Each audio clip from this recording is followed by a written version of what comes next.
¿Alguna vez te has preguntado qué ocurre con las personas después de morir? Esta es una de las preguntas más profundas y antiguas que la humanidad ha intentado responder. En este video, exploraremos lo que la Santa Biblia y otros textos antiguos, como el libro de Enoc, nos dicen sobre el estado de los muertos, su destino y si realmente son conscientes o no en el más allá. Para empezar, debemos mirar lo que dice el libro de Eclesiastés, en el capítulo 9, versículo 5. Porque los vivos saben que han de morir, pero los muertos nada saben, ni tienen más paga, porque su memoria es puesta en olvido. Este versículo, a simple vista, parece indicar que la muerte trae consigo un estado de inconsciencia total. Pero, ¿es realmente así? ¿Es esta una afirmación absoluta, o debemos interpretarla en un contexto más amplio de las Escrituras? Primero, debemos entender que este pasaje de Eclesiastés está enmarcado dentro de una perspectiva terrenal. Salomón, el autor de este libro, a menudo reflexiona sobre la vida debajo del sol, es decir, la vida vista desde una perspectiva humana y finita. Desde este punto de vista, los muertos no participan en las actividades terrenales y sus logros o memorias pueden desvanecerse con el tiempo. Sin embargo, esto no contradice otros pasajes bíblicos que sugieren que el alma tiene una existencia consciente más allá de la muerte.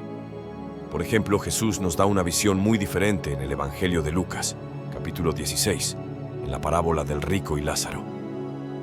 Aquí vemos a Lázaro, un hombre justo, siendo llevado al seno de Abraham después de morir, mientras que el rico, que vivió egoístamente, se encuentra en tormento en el Hades. Ambos están plenamente conscientes de su estado, y el rico incluso puede recordar su vida pasada y sentir remordimiento por no haber actuado de manera justa. Pero, ¿qué significa el seno de Abraham? Según la tradición judía, era un lugar de descanso y consuelo para los justos, una especie de antesala celestial. Mientras tanto, el Hades, aunque a menudo se traduce como infierno, es más bien un lugar intermedio donde las almas de los impíos esperan el juicio final. Para entender mejor este estado intermedio, también podemos acudir al libro de Enoc, un texto apócrifo que, aunque no forma parte del canon bíblico oficial, ofrece detalles fascinantes sobre la vida después de la muerte. En este libro, se describe un lugar donde las almas de los justos e impíos son separadas, esperando el día del juicio. Los justos experimentan paz y consuelo, mientras que los impíos enfrentan sufrimiento y tormento. Aunque estas descripciones no tienen el mismo peso doctrinal que los textos canónicos, muestran una consistencia notable con las enseñanzas bíblicas sobre el destino de las almas. Además, el Nuevo Testamento refuerza la idea de que la muerte no es el fin, sino una transición hacia la eternidad. En el Evangelio de Mateo, capítulo 25, Jesús habla sobre el juicio final, donde separará a las personas como un pastor separa las ovejas de los cabritos. Las ovejas, que representan a los justos, recibirán la vida eterna, mientras que los cabritos, los impíos, serán enviados al castigo eterno. El apóstol Pablo también ofrece claridad sobre este tema en su carta a los Filipenses, capítulo 1, versículo 23, donde expresa su deseo de partir y estar con Cristo, lo cual describe como mucho mejor. Esto indica que la muerte, para los creyentes, es una transición hacia la presencia inmediata de Dios. No hay indicios de un estado de inconsciencia, sino más bien de una comunión activa con el Señor. Por otro lado, es importante considerar lo que se conoce como la resurrección y el juicio final. Aunque las almas de los muertos están conscientes en el estado intermedio, la Biblia enseña que la resurrección marcará el inicio de su destino eterno. En el libro de Apocalipsis, capítulo 20, versículo 12, se describe cómo los muertos, grandes y pequeños, serán resucitados y juzgados según sus obras. En contraste, los justos disfrutarán de la nueva Jerusalén, un lugar donde no habrá más muerte, llanto ni dolor. Este destino glorioso es el cumplimiento de la promesa de Dios para aquellos que ponen su fe en Jesucristo.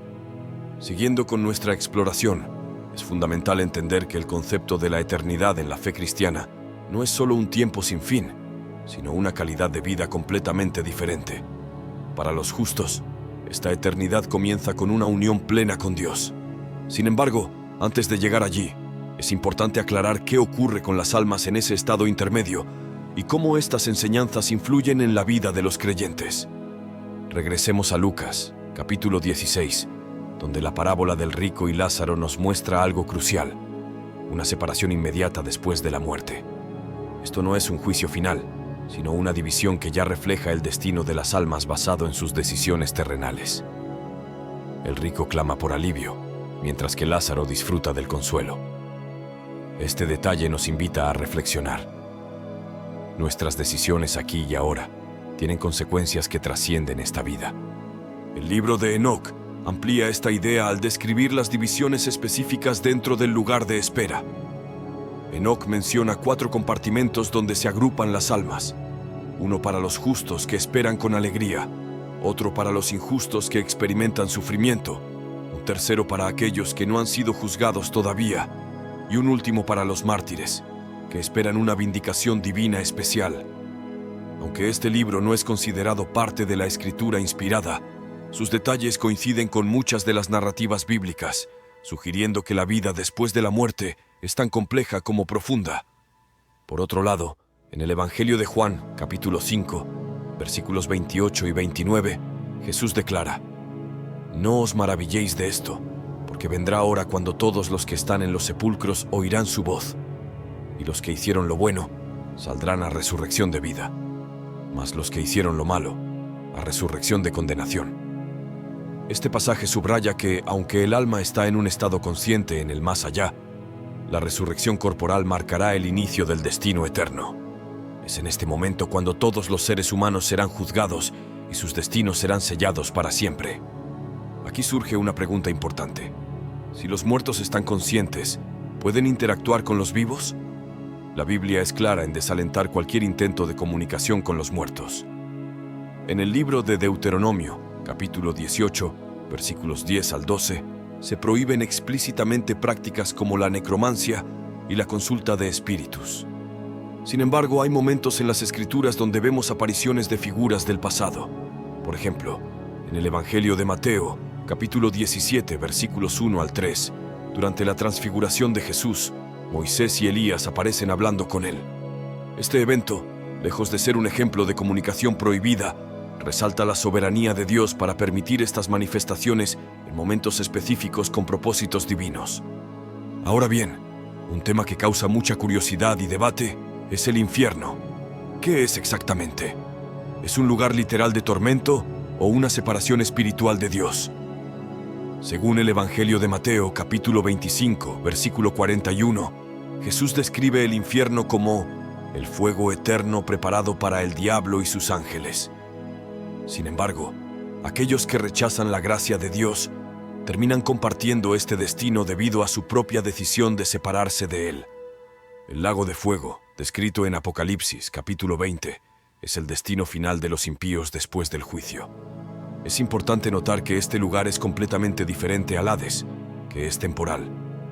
Mientras el Hades es un lugar de espera, el lago de fuego es eterno e irreversible.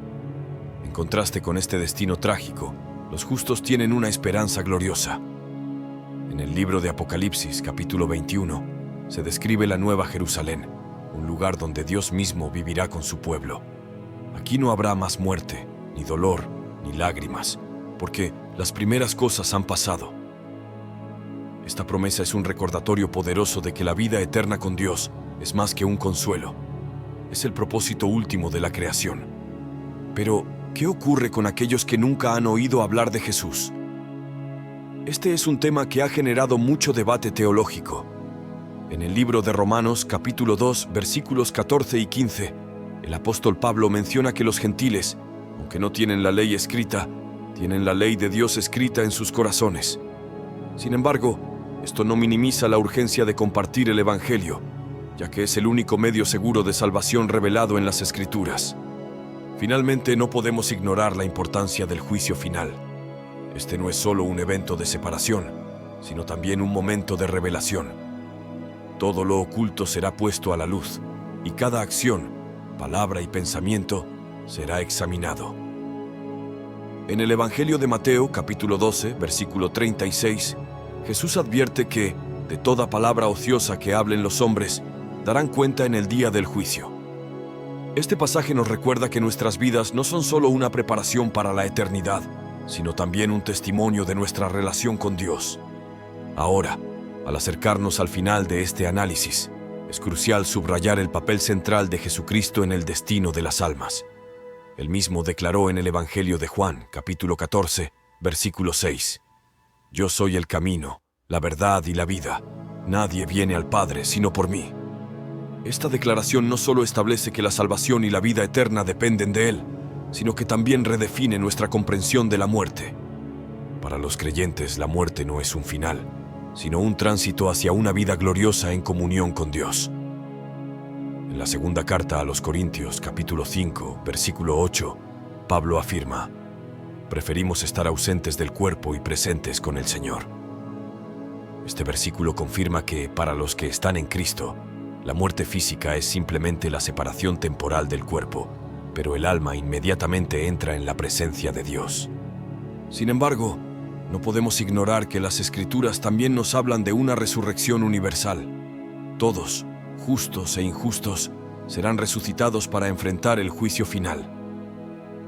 En el libro de Daniel, capítulo 12, versículo 2, se dice: «Y muchos de los que duermen en el polvo de la tierra serán despertados, unos para vida eterna, y otros para vergüenza y confusión perpetua». Este es un recordatorio solemne de que nuestras elecciones aquí tienen un impacto eterno. El juicio final, como se describe en el libro de Apocalipsis, capítulo 20, pinta una escena impactante.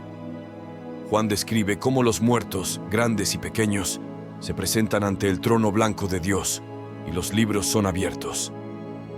Este acto simboliza la revelación de todo lo que hemos hecho. Para aquellos que no están escritos en el libro de la vida, el juicio es definitivo y conduce al lago de fuego. Por otro lado, aquellos cuyos nombres están en el libro de la vida, es decir, los que han puesto su fe en Jesucristo, reciben su herencia eterna. Esta herencia no es solo un escape del juicio, sino una invitación a participar en la nueva creación, un mundo restaurado donde Dios habita con su pueblo. En este punto, es válido preguntarse, ¿qué pasa mientras tanto con los creyentes que han muerto? Según las Escrituras, están en un estado de paz y comunión con Dios, pero aún esperan la glorificación de sus cuerpos en la resurrección final. Este proceso, conocido como la redención del cuerpo, se menciona en la carta a los Romanos, capítulo 8, versículo 23. Y no solo ella, sino que también nosotros mismos, que tenemos las primicias del Espíritu, nosotros también gemimos dentro de nosotros mismos, esperando la adopción, la redención de nuestro cuerpo. El concepto de resurrección no solo es central para la esperanza cristiana, sino que también resalta la importancia del cuerpo en la creación de Dios. A diferencia de muchas filosofías que consideran al cuerpo como algo inferior al alma, la Biblia lo presenta como parte integral de nuestra identidad. Así como Cristo resucitó en un cuerpo glorificado, nosotros también resucitaremos con cuerpos transformados, libres de corrupción y debilidad. En contraste, los impíos enfrentarán una eternidad separada de Dios. Este estado de separación no solo implica tormento físico, sino también la ausencia total de la gracia divina. Es una existencia definida por el vacío, lejos de la presencia de aquel que es la fuente de toda bondad y vida. Al considerar todo esto, el mensaje final es claro. Nuestras decisiones aquí y ahora tienen un peso eterno. La Biblia nos llama constantemente a vivir con esta perspectiva, recordándonos que la vida es un vapor, como dice el libro de Santiago, capítulo 4, versículo 14. Sin embargo, este breve tiempo que se nos ha dado es una oportunidad para acercarnos a Dios, confiar en su salvación y vivir de acuerdo con su propósito. El libro de Enoc, aunque no es parte del canon oficial, también nos recuerda la realidad del juicio y la justicia de Dios. Sus descripciones del más allá, aunque no inspiradas, apuntan a la necesidad de vivir con integridad y reverencia hacia Dios, sabiendo que nuestras vidas no terminan con la muerte. Finalmente, la enseñanza cristiana sobre la vida después de la muerte no busca infundir miedo, sino esperanza. Esperanza en un Dios que es justo, pero también misericordioso. Esperanza en una eternidad donde el dolor y la tristeza no tendrán lugar. Y esperanza en un Salvador que dio su vida para que podamos tener vida eterna. Mientras reflexionamos sobre lo que hacen los muertos ahora mismo, La respuesta es tanto un misterio como una revelación. Sabemos por las Escrituras que los justos descansan en paz, esperando la gloriosa resurrección, mientras que los impíos enfrentan un estado de tormento hasta el juicio final. Pero más importante que especular sobre su estado es considerar nuestro propio destino. ¿Estamos viviendo con la certeza de que nuestras almas están aseguradas en Cristo? ¿Estamos tomando decisiones que reflejan nuestra fe en la eternidad? El tiempo es ahora. La invitación está abierta, como dice Apocalipsis capítulo 22, versículo 17. Y el espíritu y la esposa dicen, ven. Y el que oye diga, ven. Y el que tiene sed, venga. Y el que quiera, tome del agua de la vida gratuitamente.